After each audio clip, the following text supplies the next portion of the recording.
Cina negara besar, tetapi tidak pernah menang perang besar, sampai kapanpun. Oleh Christovita Wiloto, Chairman Strategik Indonesia, Cina negara besar, tetapi tidak pernah menang perang besar, penjelasan sejarah yang jernih. Ada 4 alasan utama mengapa Tiongkok Cina menjadi peradaban besar tetapi bukan kekuatan militer pemenang perang antar negara dalam sejarah dunia. 1. Cina kuat di dalam, lemah keluar. Selama 3000 tahun lebih, Cina fokus pada pemerintahan dalam negeri, bukan ekspansi militer. Kaisar-kaisar Cina memprioritaskan pertanian, birokrasi sipil, perdagangan, stabilitas dalam negeri. Akibatnya, mereka tidak membangun tradisi ekspansi seperti Romawi, Persia, Arab, Mongol, Inggris, Jepang. Cina besar secara populasi dan ekonomi, tetapi tidak pernah menjadi kekuatan militer global yang menaklukkan peradaban lain. 2. Cina sering dikalahkan oleh bangsa kecil di utara. Fakta sejarah yang paling sering dibahas oleh para ahli. Cina berkali-kali ditaklukkan oleh bangsa yang jauh lebih kecil, seperti Xiongnu, Khitan, Jurchen, Mongol, Genghis Khan, Manchu, dinasti Qing. Beberapa contohnya, dinasti Song dikalahkan oleh Mongol. Dinasti Ming jatuh ke tangan Manchu. Cina benar-benar dikuasai suku kecil yang jumlahnya jauh lebih sedikit. Ini menunjukkan Cina bukan pemenang perang besar, bahkan sering tersungkur oleh kelompok yang tidak memiliki jumlah penduduk 1% dari Cina. 3. Cina kalah dalam perang modern abad 19–20. Ketika dunia masuk era modern, Cina masih kalah dalam perang besar. A. Perang Candu Opium Wars. Cina kalah 2 kali oleh Inggris yang jauh lebih kecil. B. Dikalahkan Jepang tahun 1894 sampai tahun 1895. Cina kalah telak dalam perang Sino-Jepang, bahkan sampai wilayah Taiwan lepas. C. Perang Dunia II. Cina hampir hancur total oleh invasi Jepang.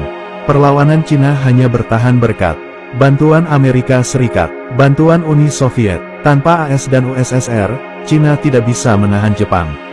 4. Cina menang hanya dalam perang sipil, bukan perang antar negara. Perang terbesar yang dimenangkan Cina adalah Perang Saudara Cina, Komunis vs Nasionalis. Itu bukan perang antar bangsa, itu perang internal. Cina tidak mengalahkan negara asing besar. Ringkasan singkat, Cina negara besar, ya, salah satu peradaban terbesar dalam sejarah. Cina kuat ekonomi dan budaya. Sangat kuat. Cina pernah menang perang besar antar bangsa. Tidak, Cina sering kalah oleh siapa? Bangsa kecil dari utara, Inggris, Jepang. Tradisi Cina, administrasi dan ekonomi, bukan militer ekspansif. Kesimpulan sementara, Cina adalah peradaban besar, tetapi secara militer tidak pernah menjadi penakluk dunia. Mereka besar karena jumlah penduduk dan budaya, bukan karena kejayaan perang. Mengapa Cina menjadi raksasa tanpa tradisi menang perang, dari Genghis Khan sampai Xi Jinping? Pendahuluan, paradoks besar bernama Cina. Cina adalah peradaban tua, luas, berpengaruh, penuh ilmu, budaya, dan ekonomi yang kuat. Tetapi di balik kebesarannya, ada paradoks yang jarang dibahas secara berani. Cina adalah peradaban besar, tetapi bukan bangsa penakluk. Cina kuat, tetapi tidak pernah menang perang besar antar bangsa. Mengapa demikian? Untuk memahami Cina hari ini, termasuk ambisi Xi Jinping, kita harus melihat pola 3000 tahun lebih perjalanan bangsa ini. 1. Cina besar karena populasi dan budaya, bukan perang. Cina tumbuh melalui pertanian terorganisir, birokrasi, administrasi daerah, filosofi Konfusianisme, ekonomi domestik. Selama ribuan tahun, energi Cina diarahkan ke dalam, bukan keluar. Cina membangun peradaban, bukan kekaisaran ekspansif. Inilah titik bedanya dengan Romawi, Arab, Persia, Jepang, atau Mongol. **2. Kelemahan militer Cina yang aneh. Sering kalah oleh bangsa jauh lebih kecil ***. Inilah kejutan terbesar sejarah. Cina dikalahkan. Xiongnu, bangsa nomaden yang jumlahnya tak ada seujung kuku populasi Cina.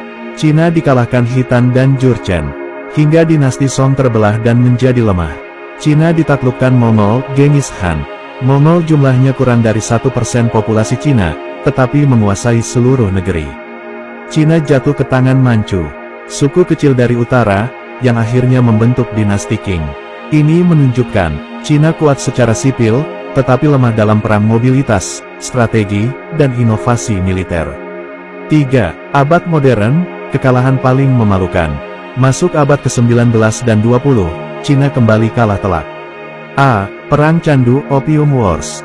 Dikalahkan Inggris, negara yang wilayahnya lebih kecil dari Jawa. Kekalahan ini membuka 90 tahun, abad penghinaan. B. Perang Sino-Jepang tahun 1894 sampai tahun 1895. Cina kalah mutlak. Jepang modern, cepat, disiplin. Cina amat lambat dan birokratis. Taiwan lepas. Status Cina runtuh. C. Perang Dunia II. Cina hampir roboh di tangan Jepang. Tanpa suplai senjata Amerika dan bantuan Soviet, Cina sudah habis. Lagi-lagi, Cina bertahan karena bantuan asing. 4. Cina hanya menang perang sipil, bukan perang antar bangsa.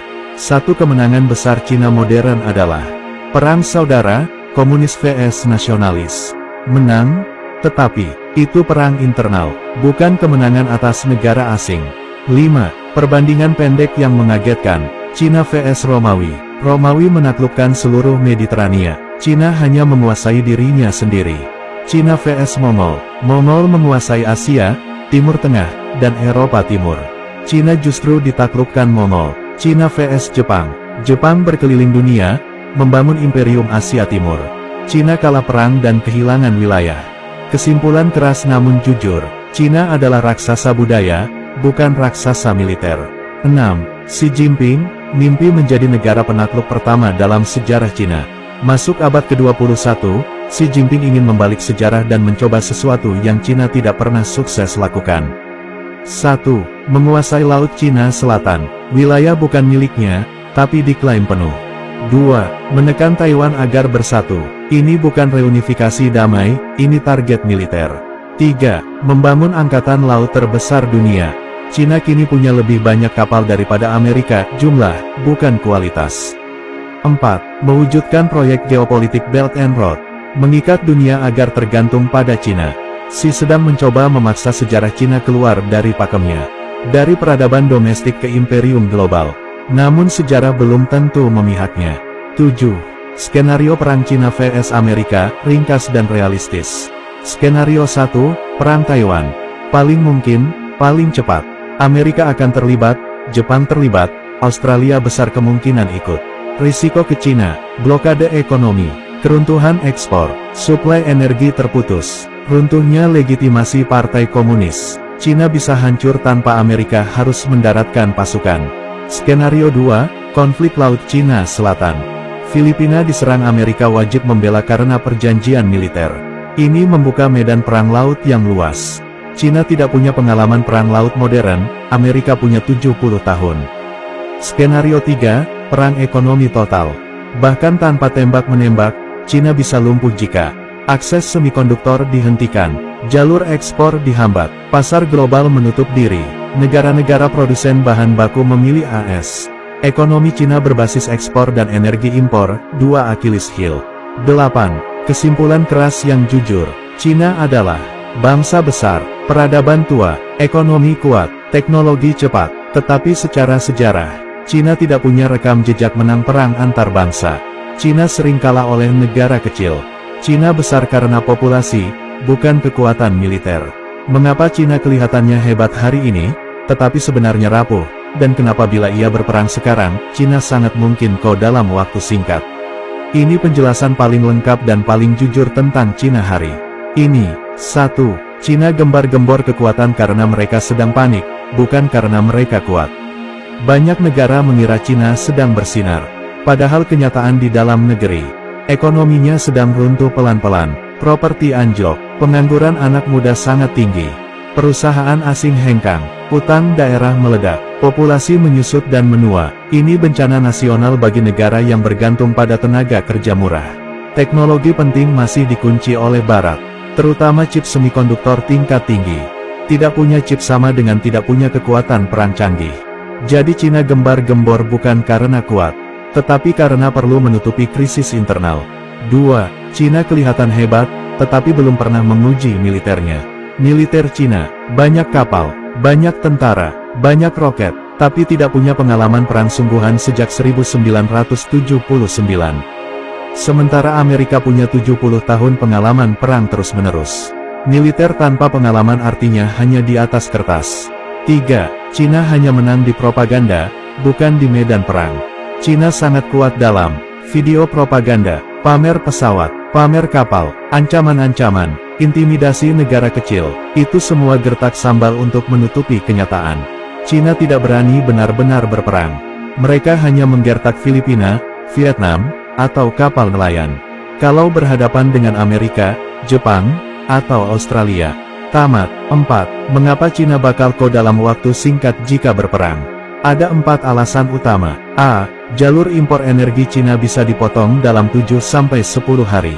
Cina impor 80% minyak, 50% gas, 90% chip, semua melewati Selat Malaka, yang dijaga Singapura, Malaysia, Indonesia, armada Amerika, armada Australia. Jika perang, Cina kehabisan minyak dalam 10 hari. Tanpa minyak sama dengan mati total. Pesawat tidak terbang, kapal tidak jalan, pabrik berhenti. B. Amerika bisa memberi blokade jarak jauh tanpa masuk ke Cina. Amerika cukup memblokir jalur laut, menghentikan suplai chip, mengunci internet global, menahan kapal kontainer. Cina runtuh tanpa satu peluru pun ditembakkan di Beijing. C. Sekutu AS lebih banyak dan lebih dekat. Jepang musuh besar Cina, Australia anti-China, India rival permanen, Filipina mulai menyerang balik, Vietnam anti-China sejak dulu. Cina dikelilingi negara yang tidak suka padanya. D. Ekonomi Cina sangat bergantung pada ekspor. Jika terjadi perang, 70% ekspor Cina berhenti. Apple, Tesla, Samsung, Adidas keluar total. Pabrik tutup, jutaan pengangguran, rakyat protes, pemerintahan si goyang. Cina tidak bisa bertahan. 5. Cina harus menghindari perang karena hasilnya memalukan. Jika Xi Jinping memulai perang dan kalah, Partai Komunis jatuh. Cina akan pecah seperti Uni Soviet. Ekonomi hancur, rakyat bangkit, rezim runtuh. Itu sebabnya Cina menggertak, tapi tidak berani tembak. Mereka hanya ingin menciptakan kesan, kami kuat, kami bisa perang. Padahal yang terjadi adalah, jika perang benar-benar terjadi, Cina dalam hitungan minggu. 6. Soal kecurangan Cina di Indonesia. Ini panjang dan sistemik. Banyak melakukan investasi jebakan utang, manipulasi harga nikel, tambang ilegal, pencucian uang melalui jaringan tertentu, pekerja ilegal, pemindahan kekayaan keluar Indonesia, kontrol ekonomi yang diam-diam. Cina tidak berani melawan Amerika, tetapi berani sekali menekan negara-negara yang dianggap lemah secara politik. Karena itu Cina merasa, Indonesia gampang digertak, padahal kemampuan Cina sebenarnya lebih lemah daripada yang mereka tampilkan. 7. Kesimpulan tajam, kumpulan realitas hari ini. Cina kelihatan hebat, tetapi itu gertak sambal. Cina rapuh secara ekonomi, energi, dan teknologi. Cina tidak punya pengalaman perang, dan bakal kalah cepat. Cina harus menghindari perang karena itu bunuh diri nasional. Cina harus berhenti melakukan kecurangan di Indonesia, atau mereka sendiri yang akan kena akibatnya. Kesimpulan paling jujur, Cina adalah raksasa berotot besar, tetapi kakinya terbuat dari pasir. Sedikit guncangan, langsung roboh.